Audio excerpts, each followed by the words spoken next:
when 10-year-old Mason Carter walked up to a leather-vested stranger eating alone at a corner table in the Phoenix Homeless Shelter's dining hall on a Tuesday night in late September, and said in a voice barely louder than a whisper that they separated us, that his two younger sisters and baby brother were somewhere else in the city and he didn't know where. The boy had no way of knowing that the man he'd approached, Vincent Cross Malone, vice president of the Desert Brotherhood MC, had spent 15 years as a family reunification specialist before the system broke him and he'd walked away to find meaning on two wheels instead of behind a desk, drowning in impossible caseloads. What happened over the next 8 hours would become the fastest emergency foster placement reversal in Arizona history, a case study in how broken systems fail children and proof that sometimes the people who've left those systems behind are exactly the ones who know how to fix what's wrong when minutes matter, and bureaucracy means children sleep apart, wondering if anyone remembers they belong together. The Desert Sky Family Shelter on West Jefferson Street in downtown Phoenix was a temporary haven for families experiencing homelessness, a place where single mothers with children, elderly couples who'd lost everything, and occasionally lone kids caught between systems found a bed, a meal, and the kind of dignity that came from staff who treated residents like people instead of problems. The dining hall served dinner from 5 to 7 every evening. Long tables with mismatched chairs, fluorescent lights that buzzed overhead, and a serving line where volunteers dished out hot food that was better than most shelters managed, thanks to donations from local restaurants and a kitchen manager who believed hungry people deserved more than just calories. Vincent Cross Malone sat at his usual corner table, the one against the far wall where he could see both entrances and keep his back to solid brick. Old habits from a life that had required constant awareness of exits and threats. He was 47 years old, built lean and hard from decades of riding, with graying brown hair pulled back in a ponytail and a face that showed every year he'd lived, lines etched deep around his eyes and mouth from squinting into wind and sun and from carrying burdens that never fully lifted. His black leather vest bore the Desert Brotherhood patches, a motorcycle club that ran veteran support programs, participated in toy runs, and showed up when disasters struck, the kind of club that law enforcement grudgingly respected and communities welcomed because they did actual good work without asking for credit or creating problems. Cross had been eating at the shelter twice a week for the past year, ever since the club had started volunteering there, serving meals, doing repairs, being a visible presence that reminded residents they weren't invisible or forgotten. He came on his own time, not club business, because something about this place pulled at him, maybe the echoes of all the families he'd tried to help during his years with Child Protective Services, the ones who'd slipped through cracks or been failed by systems designed to protect them, the children he'd watched get separated and scattered, because there weren't enough foster homes willing to take sibling groups, because it was easier to place one child than 3 or 4, because the system prioritized efficiency over keeping families whole. He'd left CPS after 15 years, burned out and broken by watching the same failures repeat endlessly, by fighting supervisors who cared more about closing cases than doing right by kids, by attending too many court hearings where judges made decisions based on available resources instead of what children actually needed. So he'd walked away, found the Desert Brotherhood, and discovered that sometimes you could do more good outside broken systems than inside them. Cross was halfway through a plate of chicken and rice when he felt it, that prickle of awareness that came from years of reading rooms and assessing threats, the sense that someone was watching him with intensity that demanded attention. He looked up and saw the boy standing 3 feet away, small and thin with dark hair that needed cutting, wearing a faded Superman t-shirt that was too big and jeans that were too short, showing ankles that were all bone and no flesh, sneakers held together with duct tape, a backpack clutched against his chest like a shield. The kid was maybe 10 years old, pale skin that suggested he didn't get outside much, dark circles under brown eyes that were too old for his face, the kind of eyes that had seen things children shouldn't see, that had learned to expect disappointment and betrayal as baseline reality. The boy stood there frozen, clearly wanting to say something but terrified to actually speak, his whole body vibrating with tension that Cross recognized immediately as the particular fear of a child who needed help, but had learned that asking for it often made things worse. Cross set down his fork and kept his voice gentle, non-threatening, the tone he'd perfected over thousands of interactions with scared kids. "Hey there, buddy, you okay? Do you need something?" The boy's mouth opened, closed, opened again. His hands gripped the backpack tighter and Cross could see the knuckles going white.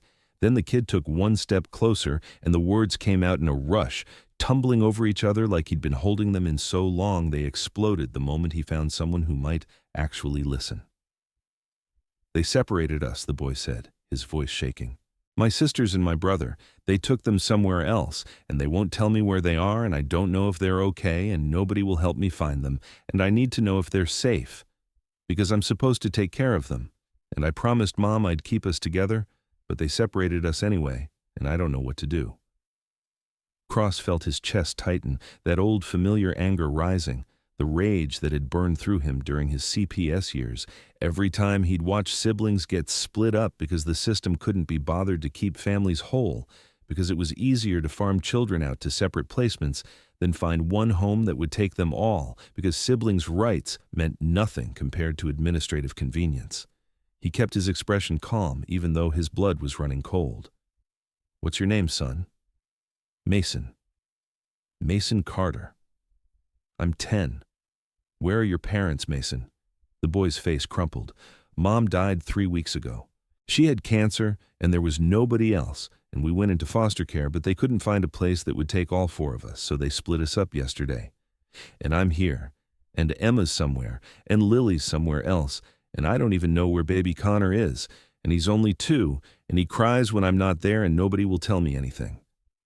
Cross stood up slowly, moving with deliberate care so he wouldn't spook the kid, and knelt down to Mason's eye level, bringing himself to a less intimidating height. "Mason, I'm Vincent, but people call me Cross. I used to work for Child Protective Services. I helped families for 15 years. I'm going to help you now, okay? I'm going to find out where your siblings are, and I'm going to do everything I can to get you back together. Do you understand?" Mason's eyes went wide with desperate hope mixed with disbelief, the expression of a child who'd been disappointed so many times he couldn't quite let himself believe an adult might actually follow through. "You can do that? You can find them?" "I can try, and I'm very good at navigating the system, but I need you to tell me everything. When did you go into foster care? Who's your caseworker? Do you remember the names of anyone you've talked to?" Mason's story came out in fragments, a 10-year-old's understanding of adult systems filtered through grief and confusion and 3 weeks of chaos. His mother, Rachel Carter, had died on September 8th after a 2-year battle with breast cancer that had left the family destitute, medical bills piling up, savings depleted, eventually losing their apartment and living in their car until Rachel became too sick to work at all. She'd been admitted to hospice and the children had gone to stay with a neighbor, but when Rachel died, the neighbor couldn't keep them long-term and CPS had been called. The caseworker, someone named Jennifer, had promised they'd stay together, had said she'd find a foster home that could take all 4 kids. But days had passed with them in emergency shelter care until finally yesterday. September 27th, Jennifer had arrived with bad news. There wasn't a single foster home in Maricopa County approved for 4 children, especially not 4 that included a 2-year-old still in diapers and a 10-year-old boy who'd been flagged as potentially having behavioral issues after he'd punched a wall when told they might be separated. So they'd been split up. Mason didn't know where his sisters Emma, age 7, and Lily, age 5, had gone. He'd been told Connor was placed with a couple experienced with toddlers, but nothing more specific. Mason had been brought to the Desert Sky Shelter's youth wing, told this was temporary, told they'd work on reunification, but nobody could tell him when or how or if it would actually happen. Cross listened to all of this while his mind was already working through systems and procedures, calculating what needed to happen and how fast it could be done if someone who knew the machinery decided to actually push buttons instead of following standard protocol that would take weeks or months while 4 children lived apart, wondering if they'd been abandoned by everyone, including each other. "Mason, do you have any paperwork? Anything with your caseworker's full name, phone number, case number?" The boy shook his head miserably. "They didn't give me anything. They just dropped me here and said someone would be in touch." Cross pulled out his phone. "Okay, you stay right here with me. I'm going to make some calls."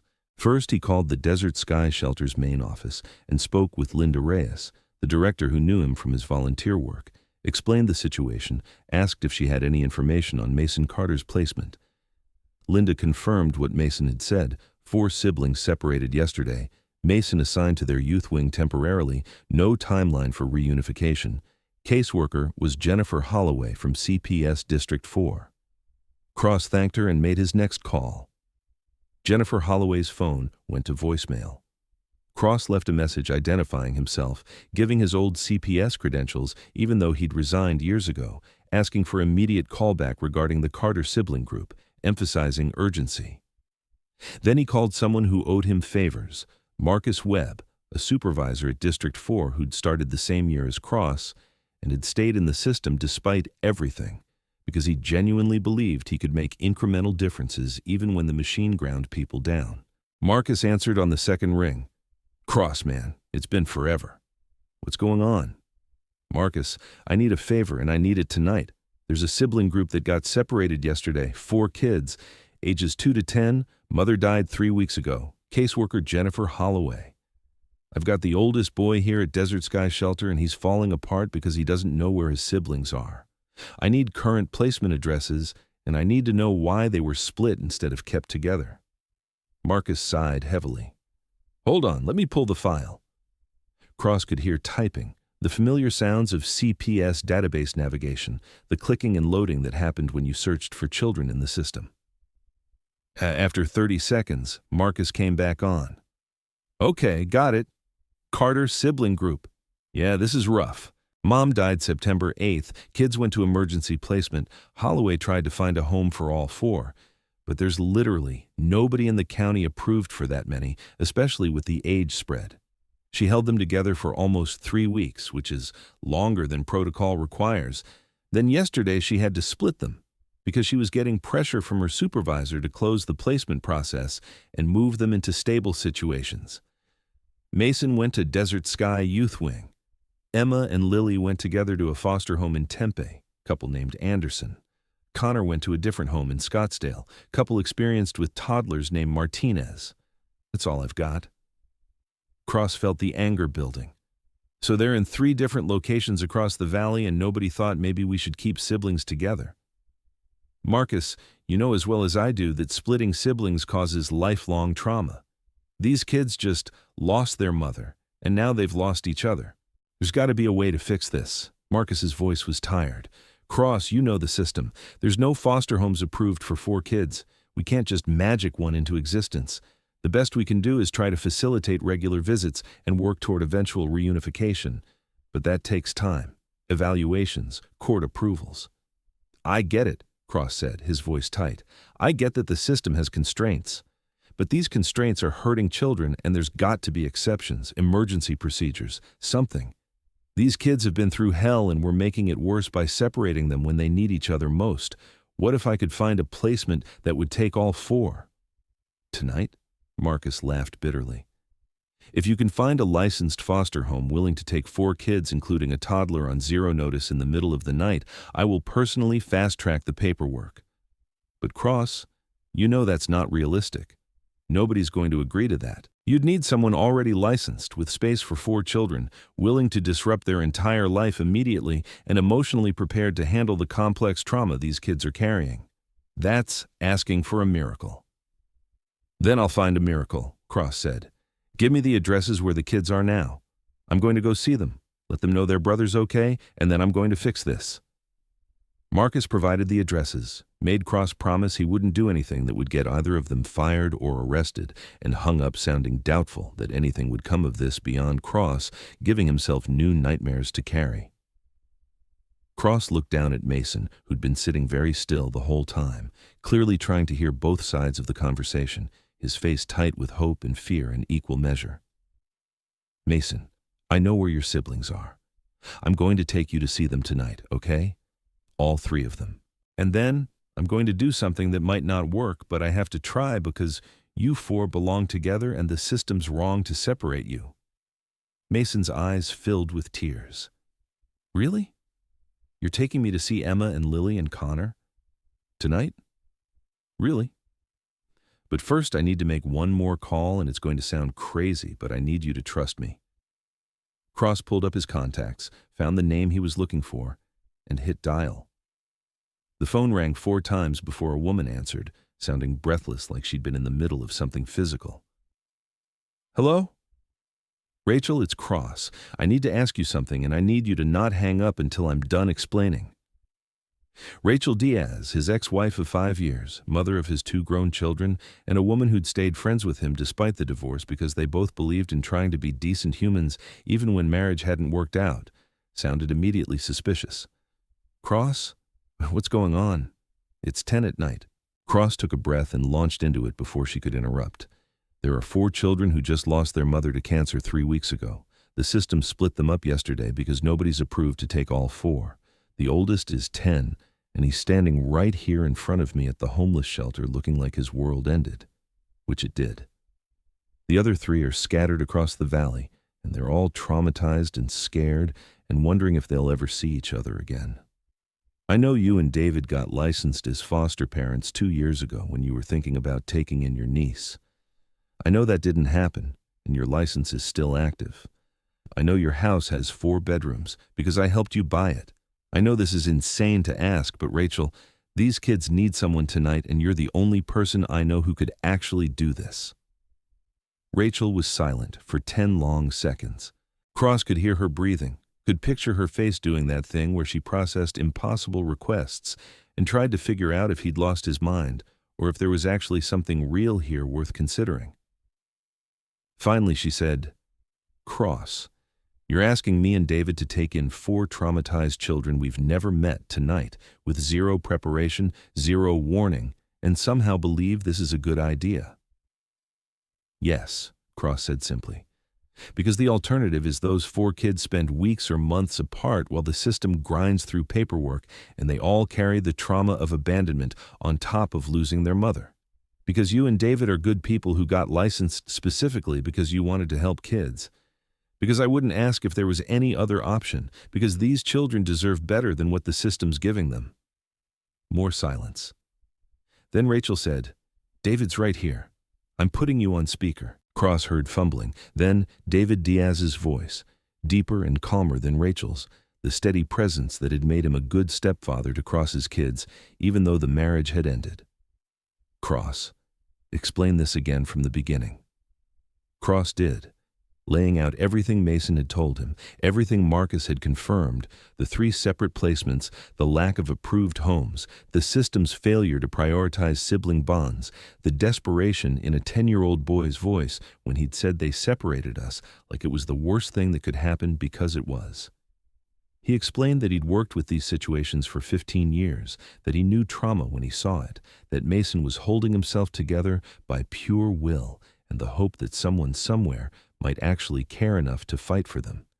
He explained that Rachel and David had the space, the license, the capacity, and if they said yes, he would help with everything, supplies, support, navigating CPS, whatever they needed. David spoke first. "How old are they again?" 10, 7, 5, and 2. Boys and girls? 2 boys, 2 girls. Mason's the oldest, then Emma, then Lily, then Connor. What kind of trauma are we talking about? Their mother died slowly from cancer. They watched her deteriorate for 2 years while losing everything they had. They've been in the system for 3 weeks, just got separated yesterday. Mason's carrying survivor guilt and protector syndrome. The younger ones are probably dealing with abandonment terror and confusion. The toddler's too young to understand anything except that his people keep disappearing. "This isn't a short-term thing," Cross said honestly. "If you say yes, you're taking on 4 kids who need stability, therapy, patience, and time to heal. I can't promise it'll be easy. I can only promise it's the right thing to do." Rachel's voice came back, quieter now, thoughtful. "If we say yes, what happens? How does this actually work?" Cross had already thought through the logistics. "I take Mason with me to see his siblings tonight, let them know he's okay, let him see they're okay. That gives everyone some peace and buys us emotional capital. Then I contact Marcus Webb, my old supervisor, tell him we have a licensed placement willing to take all 4 immediately. He fast-tracks the emergency placement change paperwork. By morning the kids could be together at your house.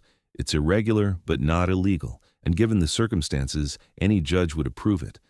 The current placements are all temporary anyway. Nobody's going to fight to keep kids they've had for less than 24 hours. Rachel, David, I know this is insane, but you got licensed for a reason.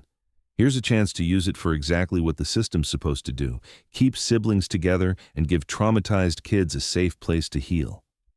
He heard muffled conversation, Rachel and David talking to each other with hands over the phone, a discussion he couldn't make out, but could imagine.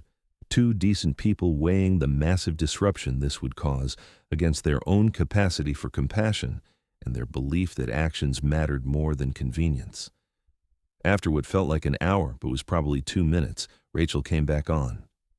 Okay, we'll do it. Bring them here. But Cross, you're helping with everything: supplies, coordination, all of it. You're not dropping 4 kids on us and disappearing. I won't, Cross promised. I'll be there every step. Thank you, Rachel. You're saving these kids' lives. We'll see, Rachel said, but her voice had softened. Bring Mason over so he can see where his siblings will be. Let him know this is real, then go get the other 3 and bring them home. Cross hung up and looked at Mason, who'd been listening to the entire conversation with an expression that cycled between hope and disbelief and terror that this might fall apart. Mason, you're going to meet the people who are going to take care of you and your siblings. Their names are Rachel and David. They have a big house with 4 bedrooms, and they just agreed to let all 4 of you live there together. We're going to go see them, then we're going to pick up Emma and Lily and Connor, and by tonight you'll all be together again. Do you understand? Mason's face did something complicated, crumpling and lighting up simultaneously. Really? All of us together? Really? Cross stood and held out his hand. Let's go make this happen. The drive to Rachel and David's house in Glendale took 20 minutes. Mason sitting in the passenger seat of Cross's truck, silent and rigid, gripping his backpack like it was the only solid thing in a world that kept shifting under him. Cross made small talk, told him about Rachel and David, explained they were good people who'd help them, that this was going to work out. Mason nodded but didn't speak, couldn't seem to process that adults were actually following through on promises, that someone was fighting to keep him and his siblings together, instead of just shrugging and saying it couldn't be done. Rachel and David met them at the door, and Cross saw them through Mason's eyes, a couple in their 50s, Rachel with graying brown hair and kind eyes behind wire-rimmed glasses, David tall and solid with the calm presence of someone who didn't rattle easily, their home comfortable and lived in with family photos on the walls and the kind of warmth that came from people who actually liked each other and their life. Rachel knelt down to Mason's level. Hi, Mason. I'm Rachel. This is my husband, David. Cross told us about you and your brother and sisters. We want to help. We have room for all 4 of you, and we'd like you to stay here while you figure out what comes next. Would that be okay? Mason looked at Cross, then back at Rachel, then burst into tears, the kind of crying that came from weeks of holding everything together and finally finding a place safe enough to fall apart. Rachel pulled him into a hug, and Mason clung to her while his whole body shook, grieving his mother and the separation and the terror of the past 3 weeks all at once. David met Cross's eyes over Mason's head and nodded, a silent acknowledgement that they understood what they were taking on and they were committed. Cross felt something loosen in his chest, the knot of rage and helplessness that had been there since Mason had walked up to him in the shelter and said they separated us. After Mason had cried himself out and Rachel had gotten him some water and shown him the bedrooms where he and his siblings would sleep, Cross made the next calls, first to Marcus Webb, explaining that he'd found a licensed placement willing to take all 4 Carter children immediately, providing Rachel and David's information, pushing for emergency placement authorization tonight instead of waiting for morning. Marcus sounded stunned. You actually found someone? Cross, how did you pull this off? I asked someone who understands that the right thing matters more than convenience, Cross said. Can you make this happen tonight, or do I need to go over your head? Marcus sighed. I can authorize emergency placement changes, but I need to verify the home, confirm the license is active, talk to the current placements. Give me 2 hours. That's too long, Cross said. These kids have been apart for 24 hours wondering if they've been abandoned. Every minute matters. I'll make it happen in 1 hour, Marcus promised. But Cross, you owe me for this. I'm burning favors and bypassing protocol. I know, and I won't forget it. 1 hour. Cross turned to Mason.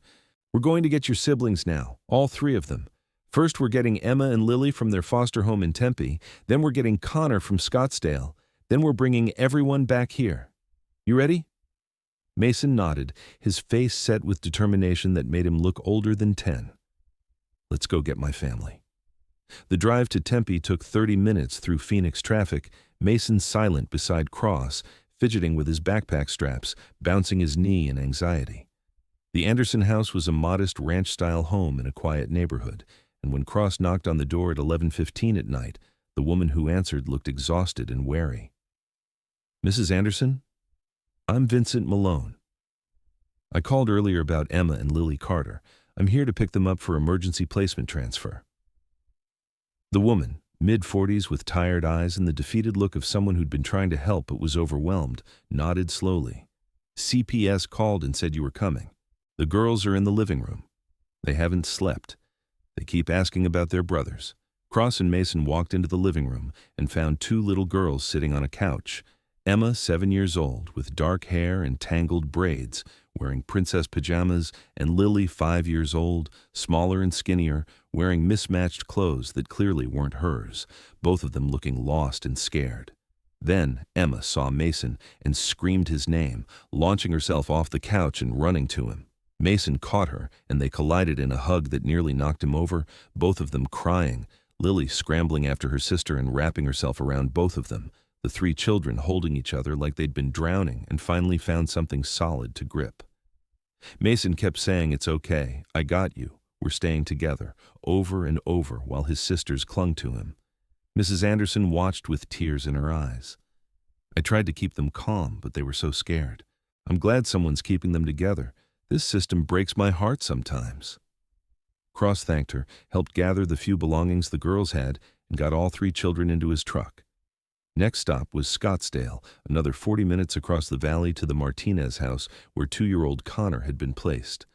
The couple who answered the door looked relieved to see Cross, explaining that Connor had cried for hours, wouldn't eat, wouldn't sleep, kept saying his name over and over, which they couldn't understand, meant he was calling for Mason.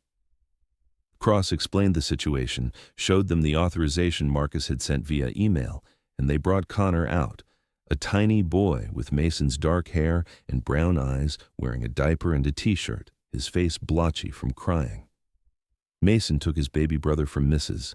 Martinez's arms, and Connor immediately stopped fussing, wrapping his small arms around Mason's neck and saying his name clearly, Mason, Mason, like it was the only word that mattered.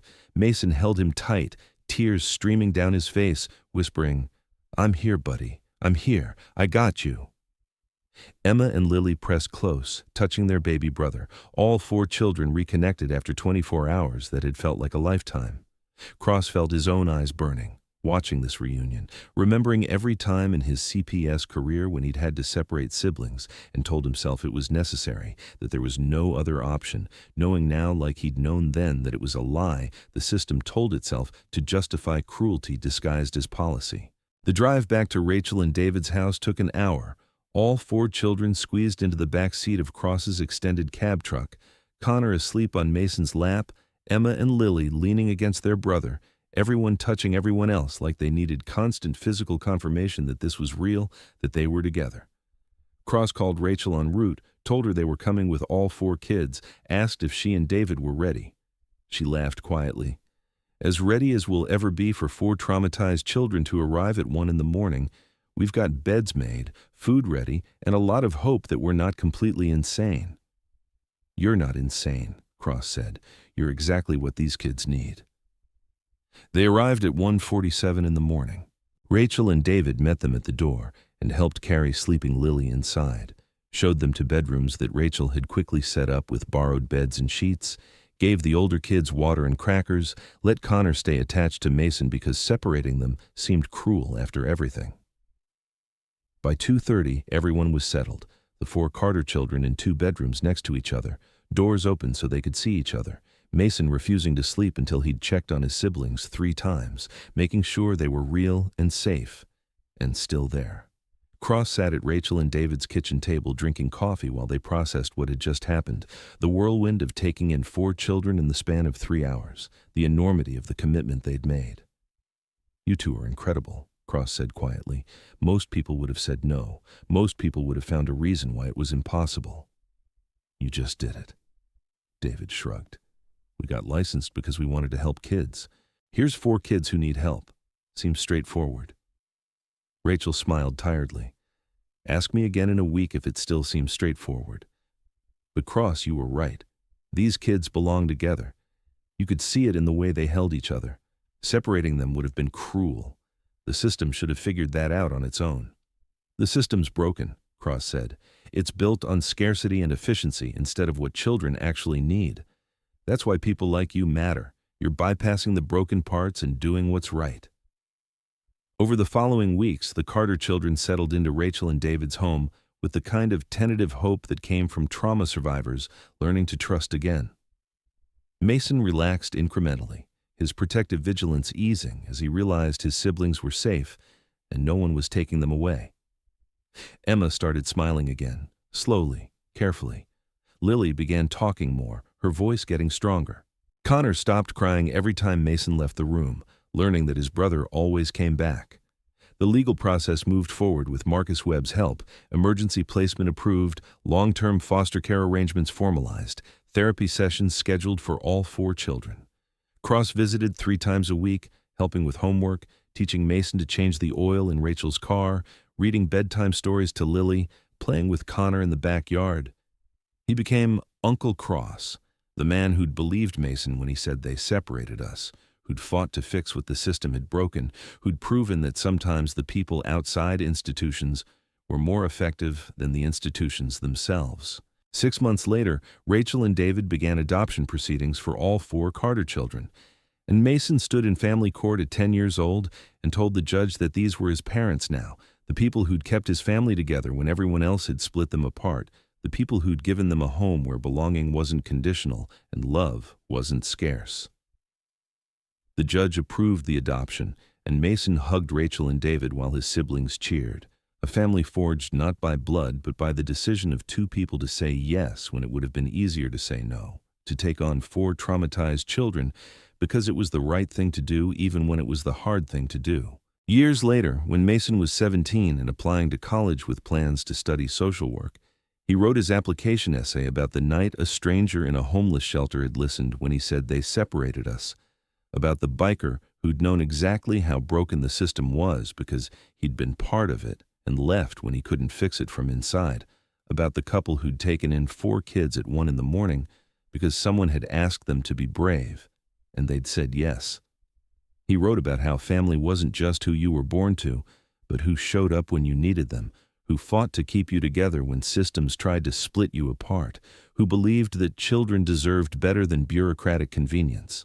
Cross read the essay and felt something heal in him that had been broken for 15 years, the part that had walked away from CPS believing he'd failed more children than he'd helped, that had carried the weight of every sibling group he'd watched get separated, because the system couldn't be bothered to find homes big enough for families who needed to stay whole. Mason had given him proof that one intervention mattered, that one night of refusing to accept the system's limitations had changed 4 lives completely. That sometimes the most important thing you could do was believe a child when they told you something was wrong, and then move heaven and earth to fix it. The story of Mason Carter and his siblings became legend in the Desert Brotherhood MC, a reminder that their community role went beyond charity rides and volunteer work to include being present when vulnerable people needed someone who would actually act instead of just expressing sympathy. Cross kept riding, kept volunteering at the shelter, kept watching for children who looked like they needed someone to see them and take them seriously. And every time he saw Rachel and David with their 4 adopted children, who called them mom and dad without hesitation, who'd grown up together instead of apart, who'd learned that family meant people who refused to let you disappear. He remembered why he'd left the system in the first place, not because he didn't care, but because he'd cared too much to keep watching it fail, children who deserved better. Mason graduated high school with honors, his siblings cheering in the audience, Rachel and David beaming with pride, Cross sitting beside them wearing his leather vest, with patches that marked him as a man who rode with brothers and protected the vulnerable. Mason gave a speech at graduation about second chances and chosen family and the power of adults who listened to children when they said something was wrong. He thanked his parents, the ones who'd kept him and his siblings together when the system had tried to split them apart, the ones who'd proven that love was a choice you made every day and family was built through showing up consistently even when it was hard. After the ceremony, Mason found Cross in the crowd and pulled him aside. This young man who'd been a terrified 10-year-old, approaching a stranger in a shelter and trusting him with the most important thing in his life. "You changed everything that night," Mason said. "If you hadn't listened, if you hadn't made those calls, if you hadn't refused to accept that we had to be separated, I don't know where we'd be. Probably scattered across different homes, different families, maybe never seeing each other again. You gave us each other back. That's everything." Cross looked at this kid who'd become a remarkable young man, who'd survived trauma and loss and still chosen kindness and service, who embodied everything Cross had hoped children could become if given half a chance and people willing to fight for them. "You gave yourself back," Cross said. "You were brave enough to ask for help. That's what saved you. I just made some phone calls." "You did more than that," Mason insisted. "You showed me that the system doesn't have to win, that when institutions fail, there are still individuals who will step up and do what's right. That's what I want to be, the person who steps up when systems fail. That is why I'm going into social work. Because you showed me it matters." Cross pulled Mason into a hug. This young man who'd taught him that walking away from broken systems didn't mean giving up on the children those systems failed, that sometimes the most effective intervention came from outside institutional frameworks, that people willing to bypass bureaucracy and just do what needed doing could change lives completely. The Desert Brotherhood MC started a program after Mason's case, working with families in crisis to navigate systems that often failed them, connecting people who needed help with resources the institutions missed or ignored, being present when parents died or disasters struck or children fell through cracks that agencies pretended didn't exist. They helped reunify siblings, fought placement separations, testified in court when judges needed to hear from community members who actually knew the families involved. Over 5 years, they intervened in 17 cases where children faced separation, and 14 times they found solutions the system hadn't bothered to look for, keeping families together through persistence and refusal to accept that scarcity justified cruelty. Mason went to college, studied social work, interned with advocacy organizations that pushed for systemic reforms prioritizing sibling placement together, and eventually came back to Phoenix to work for a nonprofit focused on family preservation. He brought with him the lessons he'd learned that night in the shelter, that listening to children mattered, that fighting for what was right required bypassing rules that prioritized convenience over compassion, that family meant people who showed up and stayed even when it was hard. His siblings grew up strong and whole, Emma becoming a teacher, Lily a nurse, Connor heading toward engineering, all of them carrying forward the knowledge that they'd been worth fighting for, that their bond had mattered enough for strangers to become family. Rachel and David continued fostering after the Carter children were grown, taking in other sibling groups, other hard placements, becoming the home that said yes when others said it was too complicated or too much work. They became proof that capacity wasn't about resources, but about willingness, that people who decided children's needs mattered more than their own convenience could create space where systems claimed none existed. Cross stayed connected to all of them, watching the family he'd helped forge continue expanding to include more children who needed someone to believe they deserved to stay together. The story reminded everyone who heard it that sometimes the people who'd left broken systems were exactly the ones who knew how to work around those systems' failures, that institutions designed to help often created the problems they claimed to solve, that children separated from siblings carried trauma for life, while people shrugged and called it unavoidable. It proved that one person willing to make calls and fight bureaucracy could change the trajectory of multiple lives, that saying yes when it was inconvenient mattered more than saying no when it was easy, that family built through choice and commitment was just as real as family built through blood. If you've ever felt failed by systems meant to protect you, if you've known the pain of being separated from people you love for reasons that made no sense, if you've witnessed children falling through cracks while adults shrugged and claimed nothing could be done, then you understand why this story matters. Because Mason Carter walked up to a stranger and said they separated us, and that stranger decided the system's answer wasn't good enough, that 4 children deserved better than administrative convenience, that belonging mattered more than bureaucratic efficiency. And because he made that choice, 4 children grew up together instead of apart, learned that family meant people who fought for you, discovered that sometimes the most heroic thing anyone can do is refuse to accept that cruelty is inevitable just because institutions claim it is. Share this story if you believe children deserve adults willing to fight systems that fail them, if you think sibling bonds matter more than placement convenience, if you know that sometimes the right answer requires bypassing rules designed to justify doing less than what's actually needed. Because every person willing to say yes when systems say no, to fight bureaucracy that separates families, to believe that keeping children together matters more than following procedures, becomes proof that institutional failure doesn't have to be final, that individuals committed to doing right can overcome systemic wrong, and that 4 words from a desperate child, "They separated us," can launch a response that changes everything if someone brave enough is listening.